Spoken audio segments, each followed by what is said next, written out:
Kashmir has always been famous for its breathtaking beauty. Lush valleys fed by winding rivers against the backdrop of the majestic Himalayan peaks. It has been a favorite spot for tourists, holiday travelers, climbers, and adventurers from all over the world.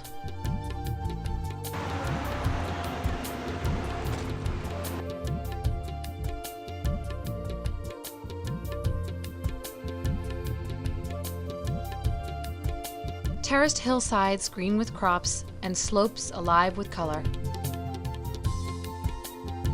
Streets bustling with activity and markets crowded with shops, merchants, locals, and tourists.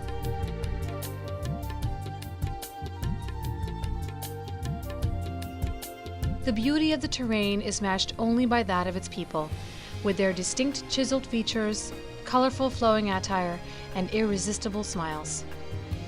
They live peaceful, idyllic lives, largely off the land.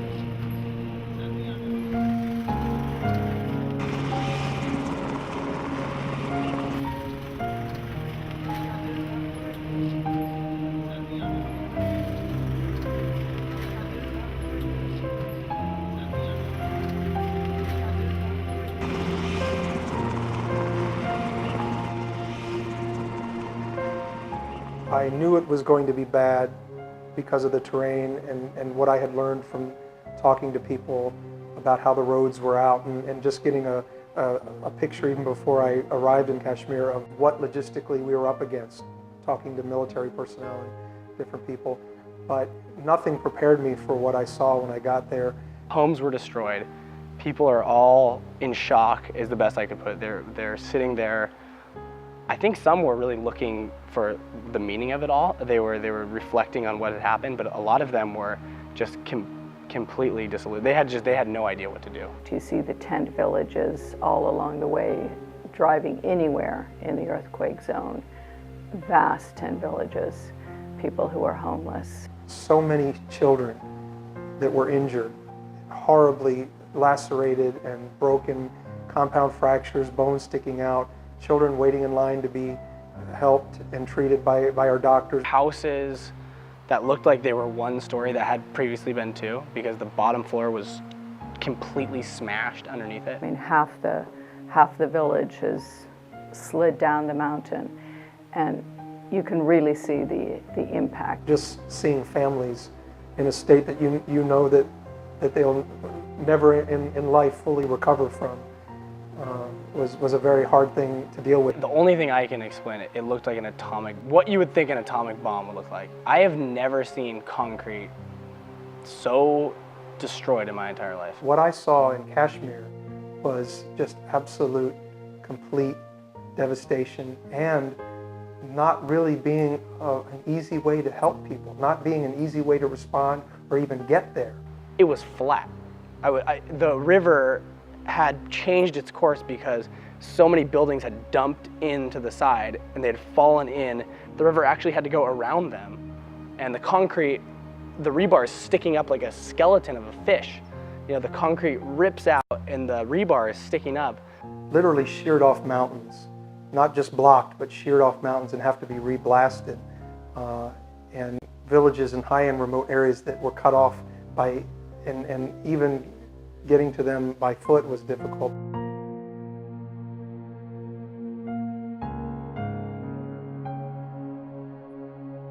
And to think that people are in there.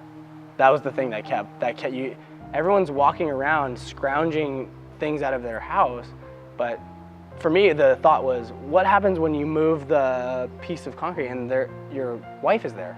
I literally was in tears many times the first 10 days. I just simply couldn't handle seeing children suffer the way they were suffering.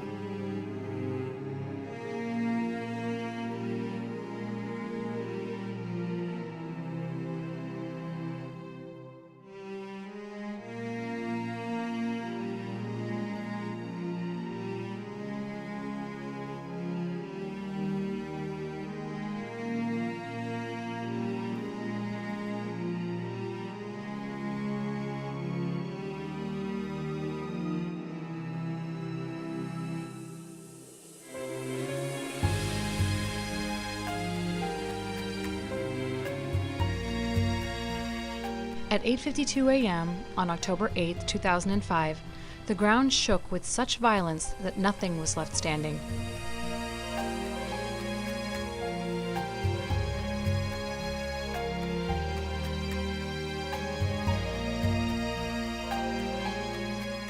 The 7.6 earthquake struck without warning and in less than 60 seconds transformed paradise into what many describe as pure hell.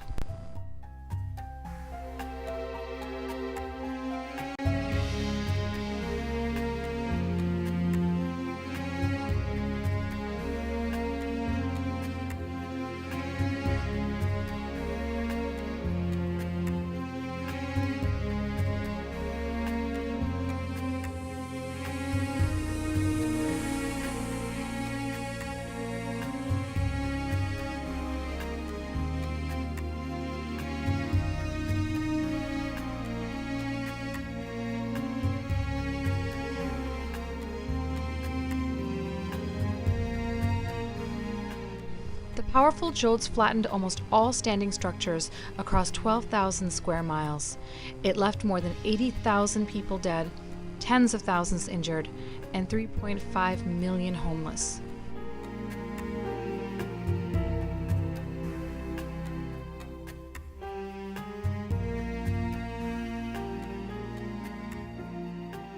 एकदम से वो झटके ज़लज़ले के आना शुरू हो गए तो एकदम से मुझे समझ नहीं आ रही थी क्या हो रहा है। पहले झटका ज़रा हल्का सा था, जैसे दूसरा झटका हुआ तो वो बहुत शदीद झटका था।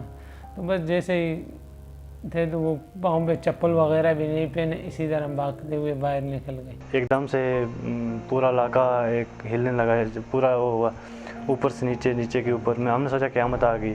बच्चे वो तिलावत ही कर रहे थे, पढ़ रहे थे, तो इतने में ऐसा झटका सा महसूस हुआ। समझ नहीं आई ये क्या है। वो बच्चे भी इतने खौफज़दा हो गए थे, हम लोग खुद भी समझ नहीं पाए कि ये क्या है। जैसे अखबार मैंने लिया तो इसमें ज़मीन हिल गई, तो हम ये रोड पे छलांग लगाई, दुकानदारों ने भी लगा दी। अखबार मेरे हाथ में था, मैंने देखा तो ऊपर वो तारें, जो बिजली की तारें थी वो भी ये हो गई। उधर गाड़ी खड़ी रोड उस साइड से, तो एकदम ऐसे डूले खाने लगी। 8:52 when the earthquake happened, so like my house start moving, start shaking. इस कदर ज़लज़ला था शदीद कि ना हम खड़े हो सकते थे और ना बैठ सकते थे। अगर हम लोग खड़े होते थे वो ज़मीन इस कदर हिल रही थी कि मतलब कि हम लोग ऐसा था कि हमारे पैर ज़मीन पे नहीं लग रहे थे। वो बिल्डिंग गिरने से एक ख़तरनाक किस्म का वो तूफ़ान सा, एक धुआं सा पैदा हो गया, गर्दिश, कुछ नज़र नहीं आ रहा था। तो मैं झटकों के साथ कभी इधर कभी उधर टू एंड फ्रो मूव कर रहा था। पहला मामूली झटका हुआ था, ऐसा आवाज़ आई ना, तो बाद में खूब झटका हुआ। जब हम लोग ने देखा ऐसे पहाड़ों से धुआं निकल रहा है, जैसी नज़र उठा के देखा कुछ नहीं था। वो जो कच्चे मकान थे वो सब गिर चुके थे और इतना लोग खौफज़दा, वो छोटे छोटे बच्चे स्कूल आए हुए थे, उनके पेरेंट्स सारे भाग रहे थे कि हमारे बच्चे कहाँ हैं। बच्चे स्कूल कॉलेज की तरफ थे, वो माएँ उनकी तरफ जा रही थी और रो रही थी और लोग सजदे में गिड़गिड़ा के खुदा से माफ़ी मांग रहे थे। जब मैं कमरे के अंदर जा रहा था तो ये सिचुएशन थी कि पूरा कमरा हिल रहा था, तो मैंने आंखें बंद करके कलमा पढ़ के गया उसके पीछे। उसको उठा के जैसे मैं बाहर निकल गया तो वो दीवार पीछे से गिर गई। In my village there were 400 like 500 houses, all were level to ground. ज़लज़ले के बाद हर तरफ लाशें लाशें पड़ी हुई थी, लाशों का अंबार लगा हुआ था। आदमी तो फिर नहीं थे, सब थोड़े थोड़े आदमी थे, तो एक दूसरे 2-3 आदमी पकड़ के तो उसको रोड पे, नीचे आगे रोड है, रोड पे लाया। शहर बिल्कुल सुनसान, बिल्कुल किसी की आवाज़ें नहीं आ रही थी, सिर्फ पहाड़ गिरने की आवाज़ें आ रही थी और बिल्डिंग्स की। तो मैंने सोचा क़यामत आ गई और मैं अकेला बच गया हूँ। अस्पताल की जो बिल्डिंग थी वो भी ख़त्म हो गई थी और वो डॉक्टर जो थे बस वो बाहर खड़े थे। उन्होंने इतनी हिम्मत की थी कि उसी ज़लज़ले के दौरान वो बेड वगैरह जो थे वो अस्पताल के अंदर से खींच के बाहर निकाल दिए थे और जो थोड़ी दवाई वगैरह उनके पास थी फर्स्ट एड के लिए तो वो उन्होंने बाहर निकाल दी थी। बहुत एक बेबसी देखी है, मैं बता नहीं सकता आपको कि इतना मैंने कुछ देखा है कि मैं बता नहीं सकता आपको। कि लोग बहुत ज़्यादा मजबूर थे कि मैं यानी ऐसे लोगों के हालात थे कि 2 दिन उन्होंने खुले आसमान के नीचे गुजार दिए थे और फिर उनके लिए कोई चीज़ नहीं थी। छोटे छोटे मासूम बच्चे, ऊपर से बारिश, तो वो तो कह रहे थे कि किसी तरह कोई चीज़ हमें मिल जाए। As news of the devastation spread, help began to pour in from all corners of the world. Doctors, engineers, medical teams, and individual volunteers came in troves, organizing rescue and relief efforts. They brought medicines, first aid, clothes, food, blankets, tents, and anything else that was required. We don't have a political agenda or religious agenda. It's a humanitarian agenda. We donate medical supplies, equipment, and medicines to local healthcare providers, so NGOs that are working inside the countries that we try to support. We just try to give them the tools that they need to continue to do their job. Well, USAID has been active in South Asia for many decades, including in Pakistan. CDRS's mission is we're committed to being there in Kashmir until April 2008. Despite the many differences in the cultural, linguistic, ethnic, religious, historical reasons that tend to group people as they are, certain things cut through all that, and that does call to service many people. And you see them sometimes for a short period of time, and also staying engaged for a period of time and realizing that they found a calling that means something to them. There is another face to northern Pakistan and Kashmir. The media has painted the region as a hotbed of violence that spawns militants, insurgents, and mujahideen. Al-Qaeda sympathizers are said to reside in the area, and it is often rumored that Osama bin Laden is somewhere in its mountains. There are frequent advisories out for Americans not to travel in the region. I've talked to